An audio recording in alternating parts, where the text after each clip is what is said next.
Hi, it's Frostfire here. So it's now 6 years since the Nintendo Switch launched and 18 months since the Switch OLED delivered that bigger, blacker and brighter OLED screen. And with a potential Switch 2 announcement this year or next, is it even currently worth buying? To answer this, we'll compare all its features against Nintendo's standard and Lite versions, as well as the increasingly popular Valve Steam Deck. We'll also look at its best lineup of exclusives, future releases and Switch 2 rumors. First, let's take a look at that vibrant OLED screen. Now for a handheld gaming device, this screen looks absolutely stunning, with deep blacks, vivid colors, and impressive brightness. This is also especially noticeable compared to the standard Switch and Lite versions. So good that I found myself enjoying another playthrough of Zelda Breath of the Wild, Super Mario Odyssey, and Metroid Dread. It's worth mentioning that the original 2017 Switch was improved in 2019, which has some upgrades, and when making comparisons, I'll be referring to this model. The Switch OLED has a 7-inch diagonal screen size, which is 11.4% larger than the standard Switch at 6.2 inches, and 21.4% larger than the Switch Lite at 5.5. And that extra screen real estate really does make a difference in terms of immersion. Now, although the image does look great, it is still limited by the 720p resolution. This was disappointing when released, but makes it more likely that we'll see a bump to 4K for the next gen Switch. The Switch OLED also has improved viewing angles. There's no loss in color or black levels no matter which angle you're viewing at, with the only exception in bright sunlight. Unlike the plastic display on the standard and Lite versions, the Switch OLED's glass screen makes for greater clarity and better visuals. To protect the glass display, Nintendo also included a pre-installed screen protector. This was done with machine precision at the factory. Even with this, I'd still recommend picking up a carry case. They're pretty cheap too, retailing here for 25 AUD. Next, let's talk about the other design and spec improvements. Now, one of the main reasons the Switch OLED looks more premium is because of its much thinner bezel design, making the older version seem quite dated now in comparison. The other noticeable difference is the improved tabletop stand. Instead of this flimsy leg on the standard Switch, which you would flip out and pray it sits straight, or the completely standless Switch Lite, the Switch OLED has a sturdy full-width stand, which also offers a much wider tilt range and viewing angle. Now, one of the other under-the-hood upgrades is the bump to 64GB of internal storage, which has doubled from 32GB on the standard and Lite versions. To bolster this, you have the option to add up to 2TB of external storage via a micro SD card, which is the same as on the standard and Lite versions. The CPU, GPU and RAM are no different, and it still uses the same NVIDIA processor, which was one of the biggest letdowns when released. The Switch OLED now has front-firing closed-type speakers, which results in louder, better quality sound and won't distort at higher volumes, unlike the open-type speakers on the standard and Lite versions, which results in dispersed, distorted, and weaker sound. Now, as far as the top edge controls, the power button is bigger and easier to use, and the volume buttons have been streamlined and slightly improved. The vent was also improved, stopping stuff getting in, and is less prone to cracking compared to the standard Switch. The Switch OLED also has the same headphone jack. The game cartridge flap was slightly tweaked. They removed this handy gap seen here on the standard and Lite versions, making it fingernail dependent to pop open. In terms of dimensions, the Switch OLED is 0.25cm wider than the standard, as well as 1cm taller and 3.3cm wider than the Switch Lite. In terms of weight, the Switch OLED weighs 422 grams, which is 21 grams and 5% heavier than the standard at 401 grams, and is 35.5% heavier than the Switch Lite at 272 grams. Now, apart from the white on black color scheme, there's no difference between the Joy-Cons on the new Switch OLED versus the standard. The Joy-Con rails on the OLED do feel sturdier, with less give or wiggle of the Joy-Cons while playing in handheld mode, and they are still just as easy to remove via this little button on the back. The other minor change is this white accent on the straps. Now, the Switch OLED and standard version have 3 play modes: handheld, tabletop and TV. The Switch OLED and standard version play absolutely fine in handheld mode, which is great while on the go, on the couch or lying in bed. And unfortunately for the Switch Lite, it will only work in this mode. Tabletop's best use is to turn a one-player setup into two players instantly, taking advantage of the LNR buttons on the top edge. With the straps attached, it's also good if you want to use a Joy-Con in each hand for any movement-based games. The buttons on the strap attachment also make the single Joy-Con even easier to use. Finally, when your Switch OLED is docked, you can slot them into the Joy-Con grip and play in TV mode. Playing in TV mode also enables a resolution of up to 1080p via HDMI. It's worth noting that not all games are supported in 1080p, so be prepared for some bad upscaling, especially if you have an 8K TV. As someone who plays roughly 50% docked, I'm sure I'm one of the few that actually likes the ergonomics of the Joy-Con grip. If it's not for you, there are plenty of other options available, including the Pro Controller, which retails for 89 AUD. There are approximately 4,500 games on the eShop, and The 3 exclusives I've played the most are Zelda Breath of the Wild, great to play when commuting or while on the couch in TV mode, not the typical dungeon crawler we grew up with, but the open world and game mechanics are still very cool.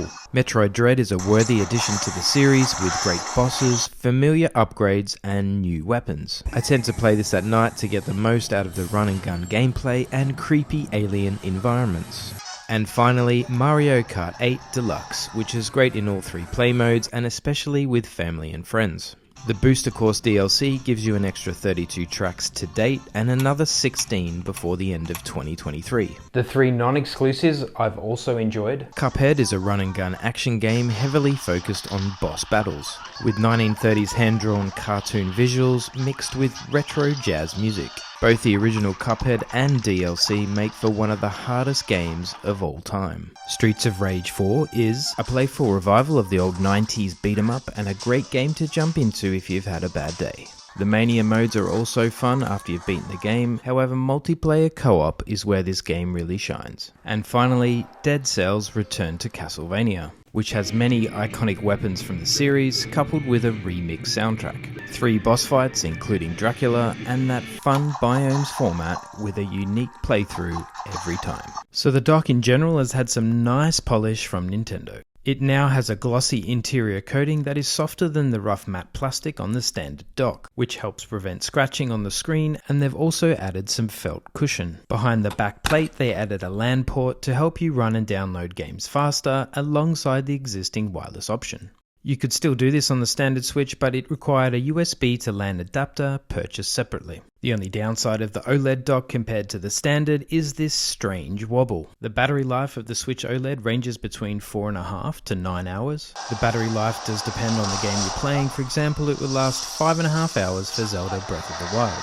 This is no different to the standard Switch as the battery is unchanged, but it will last on average 26% longer than the Switch Lite, which only lasts 3 to 7 hours. Regardless of the version, it will take approximately 3 hours to charge while in sleep mode. So after 18 months and approximately 200 charge cycles, I've experienced roughly a 5% drop off in the battery life, which is on par with expectations. The current price of the Switch OLED is $489 AUD, compared to the standard Switch, which is $399, and the Switch Lite, which is $299. And after considering the Switch OLED's enhancements and minor tweaks, if you do any sort of handheld or tabletop gaming, it is the best option and worth the extra money. Okay, now's a good time to compare the Switch OLED with Valve's popular Steam Deck. The brightness, black levels, and colors on the Steam Deck's IPS LCD display doesn't compete with the Switch's vibrant OLED panel. And even though the Steam Deck has a bigger resolution at 1280 by 800 versus the 1280 by 720 on the Switch OLED, it doesn't make up for the difference in quality. A win for the Switch OLED. Now in terms of computing power, it's no surprise that the Steam Deck has the edge here. It's a newer machine, the specs are better, and it can run better frame rates even if it's at the cost of battery life. It can also be used as a full PC with Linux or Windows. A win for the Steam Deck. So I think this is where it gets a little subjective, as some people prefer the Nintendo exclusives over what's offered by the Steam library. But even though the Switch's library has improved compared to the Wii U days, if you're looking purely at the amount of games and the available AAA titles, It's another win for the Steam Deck. So when comparing the ergo-friendly joysticks and buttons on the Steam Deck to the tiny buttons and joysticks on the Switch OLED, it does feel more comfortable. However, the Steam Deck's controls can't be detached. If you want a stand, you need to purchase separately. And if you want to play TV mode, you'll need a Bluetooth controller, purchase separately. The Switch OLED is also 37% lighter compared to the Steam Deck, making it much easier to handle for longer sessions. Overall, a win for the Switch OLED. Now, both the Switch OLED and base model Steam Deck have 64GB of storage. Both can be increased up to 2TB with a micro SD card. However, as the Steam Deck offers bigger size options with some cool, albeit minor perks, it's a win for the Steam Deck. As mentioned earlier, the Nintendo Switch will give anywhere between 4.5 and 9 hours of gameplay, whereas the Steam Deck gives you between 2 and 8 hours. If you're playing more graphically intensive games as well, it will be closer to 2. A win for the Switch OLED. As mentioned previously, the Switch OLED retails here for $489 AUD, and if you compare that to the baseline Steam Deck, which retails here for $829 AUD, it's 41% cheaper. But these are just the upfront costs. The Steam Deck's games are of course cheaper compared to the Switch's expensive exclusives, but the Switch also uses cartridges, giving you the ability to share games for free or buy and sell for cheaper on any online marketplace. So overall, it's a win for the Switch OLED. Now the Switch OLED's pick up and play nature means you won't have too many issues with games not working. And even though some Steam games don't work, it gives you a huge amount of options when it comes to tinkering. You can drop your refresh rate and frame rate to 40 to save battery life. You can run software like GE Proton to make Windows games compatible with its Linux OS. And with EmuDeck you can install emulators to play all your old school classics. A win for the Steam Deck. Overall, it's a tie, but this just shows me that other portable gaming machines are catching up to Nintendo. And another reason why people are expecting a Switch 2 announcement. With Zelda Tears of the Kingdom only days away from release on the 12th of May, gamers can't wait to experiment with Link's new abilities, like Ultra Hand for making bridges, vehicles and rafts, Fuse for combining weapons and items, opening up all sorts of fun gameplay, Ascend for ascending through objects, ceilings or even enemies, and Recall, which can be used to reverse an object's movement.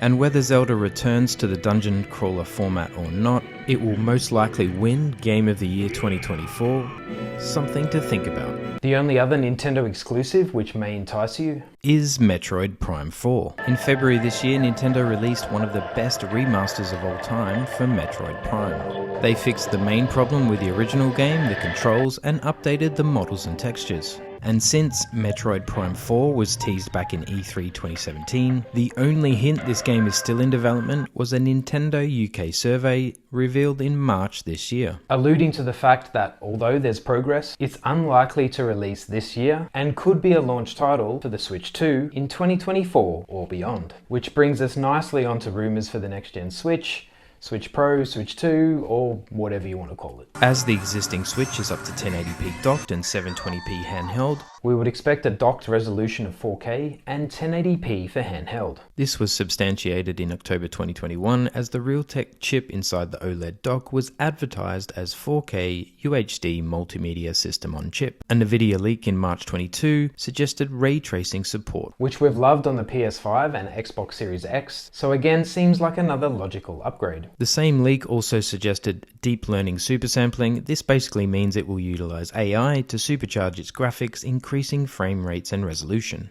A separate leak in September 22 confirms the existence of the Tegra 239 chip. The same leak clearly highlights an 8-core CPU and will be an Ampere-based GPU with Lovelace features. The Switch OLED has the best screen, the full-length table stand is a good addition, and the changes to the dock make it a premium upgrade. A 5 here. Due to the old processor, it's starting to fall behind other gaming handhelds. The Joy-Con joysticks are prone to stick drift, and 64GB of storage is small compared to today's game files. Fortunately, the micro SD storage is a reasonable counter, a 3.5 here. The battery life is solid, but mainly because the processing power is limited. You can pick up and play quickly though, and the Nintendo exclusives are still fantastic after all these years. A 4 here. The Switch OLED comes in at 489 AUD, which is reasonable, but it can be pricey if you buy the latest exclusives online. However, if you swap game cartridges with friends or shop around online, it can be good value, a 3.5 here. Compared to the other Switch machines, the OLED version is the best value. But compared to the Valve Steam Deck and upcoming competitors to market, the Switch OLED is starting to show its age. And the main reason to buy it in 2023 is for Nintendo's biggest exclusive, Zelda Tears of the Kingdom. And after we've all slayed Ganon for the 100th time, let's hope we get a Switch 2 announcement. Thanks for watching. Appreciate any feedback in the comments. Until next time.